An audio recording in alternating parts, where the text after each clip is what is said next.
Well, do you love your job or do you hate your job? And here's another question. Are you a little sick and tired of the way you're being treated at banks and dry cleaners and places like that? And what is the connection between the way you feel about your job and how you treat other people who might be coming to you? All interesting questions. In fact, I have a little button here that says, I love my job. Well, how many of you can really wear that button? We have some guests this morning who have the nerve to actually charge people real money in order to help answer those questions. And I'd like to introduce them to you right now. All friends of mine, I'm pleased to say. First joining us is Sid Tuchman.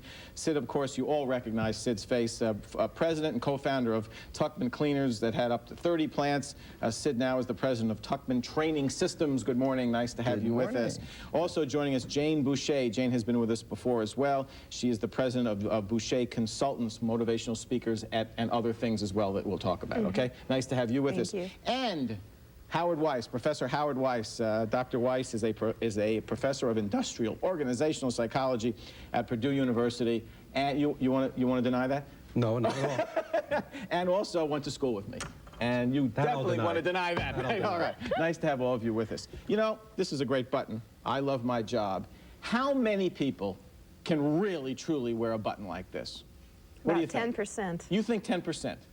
Well, I think, you know, love is a very strong word. So, Yeah, like. But if you were to ask, look at surveys on job satisfaction, people asked whether they like their jobs or not.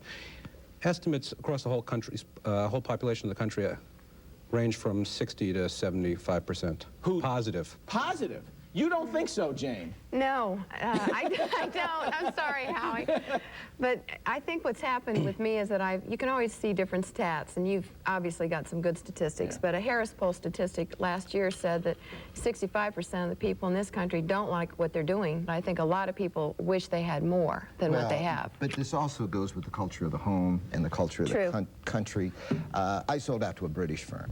And they're just as bad. Thanks for not going Japanese. Right. Well, I mean, they're just as bad also as far as people's attitude toward their jobs. I mean, think of some of the expressions we use today. Don't work too hard, or thank God it's Friday. Well, what kind of business is this? Most people, I think the key to happiness is to get up in the morning, I think maybe you'll agree with it, and say, I get to go to work today. Right. I get to do some, I retired. I mean, I didn't have to work anymore. I retired for 2 weeks. I couldn't stand it. I had to go back to work. I mean, most people really do like to work. But the key is to be employed someplace where you really have a sense of achievement, where you get a sense of involvement, where you get recognized. And most bosses, most companies don't do that very well. I don't think that's true. I mean, there clearly is a problem of job dissatisfaction. Enough people in the country are dissatisfied with their work to suggest that there's something we have to do. But it would really be irresponsible, I think, to argue that there's rampant dissatisfaction through the whole country. I mean, we've been talking about this since the 1960s with worker alienation and so on and so forth. And University of Michigan studies year in, year out, surveys around the countries indicate that there is not rampant dissatisfaction. There's clearly enough so that something should be done, but it's not fair to say that we have a country where the employees are alienated from their work. Let's not argue whether it's rampant or not, because that's like saying, was it a landslide or not? I don't know what the numbers are. You're all here to say there's a fair amount of it, and let's do what we can to stop it. Okay, whose fault is it? I think part of what's happening is that, you know, the days of our fathers, excuse me, Sid, the day of our fathers where the company took care of our father, you know, that's gone. Well, here's an interesting statistic. A guy by the name of G. Edwards Deming, that's the guy who was the father of the Japanese miracle. He says, if you ask most bosses, what's wrong with the people? They'll say, you can't get good people anymore. Yeah, nobody really wants to work anymore, and you go into a store, nobody wants to take care of you. Nobody's interested in the customer. And he says that's just a bunch of bull. And he says 85% of the problems in every business are systems problems rather than people problem. Only 85% of the problems are people problem. You want to hear an illustration? I go into my bank the other day. And I go into the bank, and it was around 11:45. I can go anytime, okay? Here's 11:45. There are, I think, maybe 3 people in line, 5 tellers working. Got the idea? 3 people in line, 5 tellers working. Okay, I see the branch manager, so I go in, I start kibitzing with the branch manager. And by the time we're through kibitzing, it's now 12:15. I now go back in line. It's rush hour. Not 3 people in line anymore. Guess how many? 50. 20. There aren't 5 people working. Everybody's at lunch. 2 people are working. I go up to the manager. I said, what's the matter with you? Don't you understand that this is rush hour and you aren't staffing for peak performance? You know what his answer was? Well, my people have got to go to lunch too, and he's out to lunch. Now, think of the 2 people who are online now, and there's 20 people, two tellers working, and there are 20 people in line. 20 people getting mad? Okay, now getting But angry? that's not a systems problem. That's a supervision problem. That's the systems problem. Yeah, but it's a systems problem only insofar as the tellers weren't there, but it's a people problem in the sense that the supervisor is not thinking and planning for the rush hour. But who put 2 people in line instead of 5? Management. That's correct. system. So that, And so now then what do you it think happens becomes to a those people 2 problem. people? It becomes a problem of management not doing its job, not planning Well, that's the correctly, and so on. point. I think That's you're the both point. right. Systems I think are you're both caused by right. management. I think It's you're a both But right. someone's going to pay somebody a lot of money for Professor Howard Weiss from Purdue University to come in and say, you know, maybe those people shouldn't go to lunch. That's great. Let me write you a check. First, I don't want you to get the wrong idea. The money isn't all that... Okay, but you know what I'm saying. I mean, Yeah, that's correct. Yeah, but when the people get angry because they're being harassed by 20 people in line, is it their fault that they're angry, or is it management's fault because they allow that situation No, to it's develop? clear. I think it's management's Well, fault. that's it. Right. So the systems are caused by management, and it's not the people. People want to do a good job. They want to be nice to their But I customers. mean, let's not make a dichotomy. There are people and there's management. Management are people too, Right. who are supposed to be. are Okay, supposed let to me be say doing people their on jobs the well. firing line, people on the operating level. People on the operating level do want to take care of their customers. I think that's correct. And Okay. what If you're they're saying allowed is. to. What you're saying is that management often doesn't give them the support to be able to do their jobs well, and They that's don't clearly develop true. the systems That's so clearly true. that the people on the operating line can really function, Right. is what I'm saying. I think that's clearly true. But the interesting thing is that that's not an issue of job satisfaction. That's an issue of planning. It's an issue of motivation. It's an issue of good management. But now, it's not wait an a issue of second, job Howie. If the satisfaction. people, let me jump in here, even though I don't get any money for consulting. If those tellers that Sid Would is you like talk- to have a good job? Yeah, I mean, if those tellers that Sid is talking about go home at the end of the day and say, man, the customers are so nasty and they're pushy and they're aggravated because they're not getting what, then they're going to say, I hate my job. That's correct. But in that case, they're disliking their job because their inability to provide good customer service. They're not providing poor service because they hate their jobs. People want to provide service, and when they can't, their That's the satisfaction suffers. But their service is not suffering because they're disliking their job. Just the opposite. Okay. I got to talk about why it makes a difference the way you analyze it, because it seems to me you come back to the same problem. We'll do that in a moment, though. We'll be right back. Talking about job satisfaction and customer satisfaction and how the two are related. So let me understand something here. I don't want to pick up this analogy too much, but when you have workers who are not happy and you have customers who are not happy, and they are not happy because the way they are interacting, okay, then what do we do? What's the next step? Well, the art of management is to create a job where people really do want to take care of their customer and to allow them to do it. In this case, again, with the teller, when this teller finally quits because she says, who needs that hassle? Customers are rotten, they're lousy, and so forth. It's not the customers are lousy, it's that they're angry because there's 20 of them standing in line when they, have a limited time to shop. So they quit, and what does management say? People are no good anymore. Nobody really wants to work. It's management's directive, caveat, that they've got to create that job in order for the clerks to be successful. Now, we were talking about why do tellers quit in a bank, or eyeball to eyeball people. Who are the most important people in any business? Those people. Relative to the customer. Who doesn't the customer perceive the teller as the bank? I mean, that teller is True.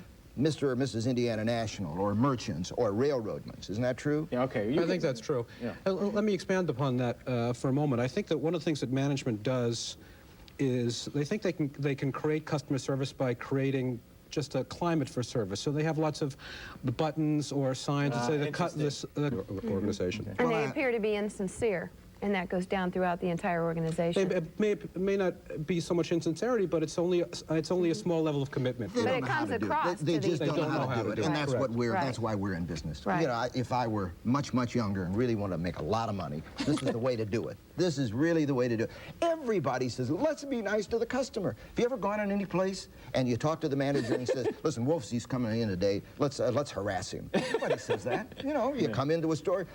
But they never, I agree with you, Howie, they never tell you how to do it. Right. So all of the business processes have to be identified in order to, well, first of all, you got to have a vision. You really have to say, we really do want to take care of the customer. Then you got to have the business processes to do it.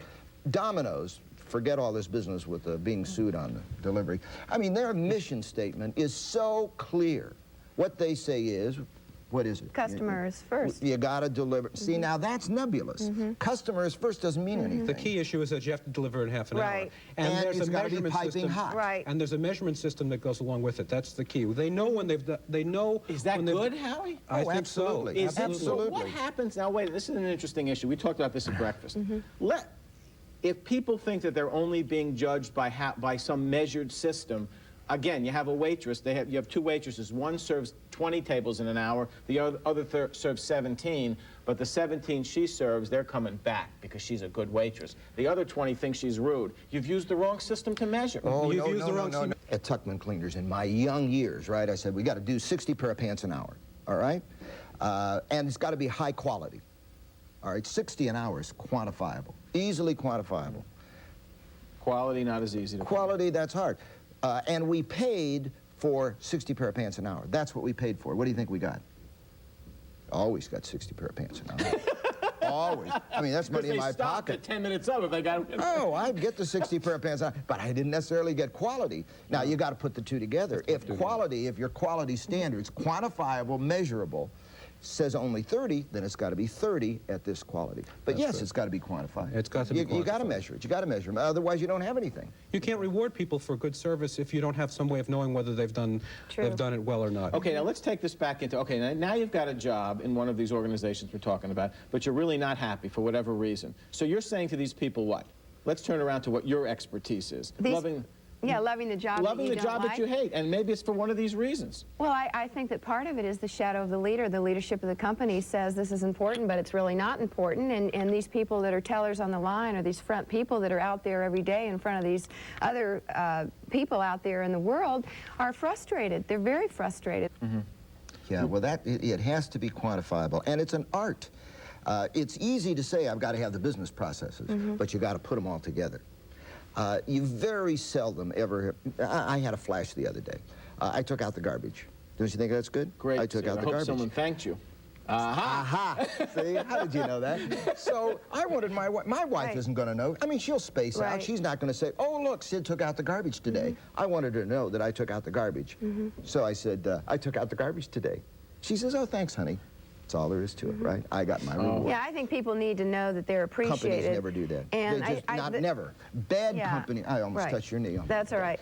Bad companies don't do One that. of the primary things that I think that people said it was all need right? is, yeah, just make sure you tell my fiance before you do it, is that people have a need to be in on things, and they also need to be appreciated, and they also need to feel like they're part of the team, you know, for lack of a better way to put it, a sense of belonging. And a lot of people don't feel that way. They don't know why they're there. They're not getting paid very much, so they're not motivated by the money or the income they're getting. I think that's true. Can you create that? I got to take a break, but I'll ask you, Professor Weiss, based on what Jane just said. Is it important to create that impression, or do you really have to do that? I mean, some companies try to create the idea that the employees are in control, that they are worthy, but I'm not sure it's really true. We'll talk about that in a moment. We'll be right back.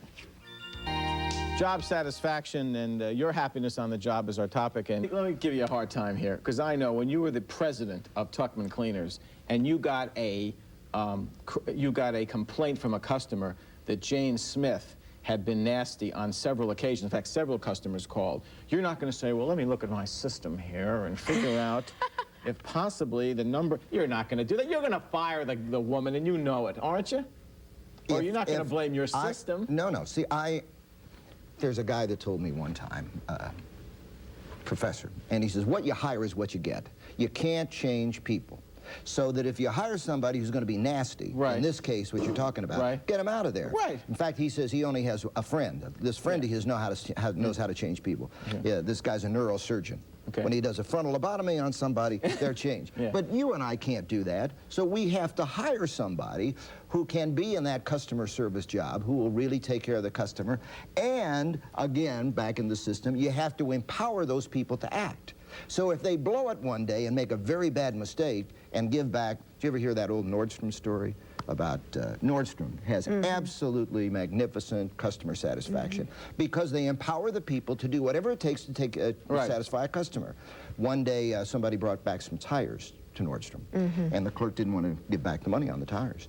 And the customer protested. What about all this business about how good Nordstrom is? Finally, the clerk relented and gave the money back. You know what's so interesting about that story? They don't sell tires. Nordstrom doesn't sell tires. Now, what do you think happened to that clerk? He got promoted. Not promoted, but at least didn't get fired. Yeah. And didn't get censured. Because if you do, and you take a risk and you blow it, never take a risk again. Okay. Well, you know, and when Sid looks at his employees, if he's getting a complaint about Jane, as you say, that's one thing. But if he's getting a complaint about Jane and John and Sally and Joe, then he knows there's something more fundamental that needs to be Nobody changed. could be that bad at hiring, you're saying. Something's wrong. That's correct. Most people That's don't correct. hire very well, isn't that true? That's true. I think that I think that's a big selection is problem. clearly a real problem. I think a for lot of it organizations. starts right there. Again, management systems, isn't it?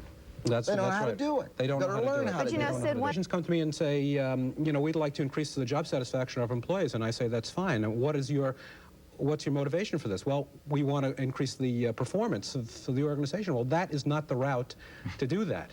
Okay. One of the systems that makes me nasty and angry is when we're out of time, and that's what we are. We'll take a short break. We'll come back in just a moment. Stay with us.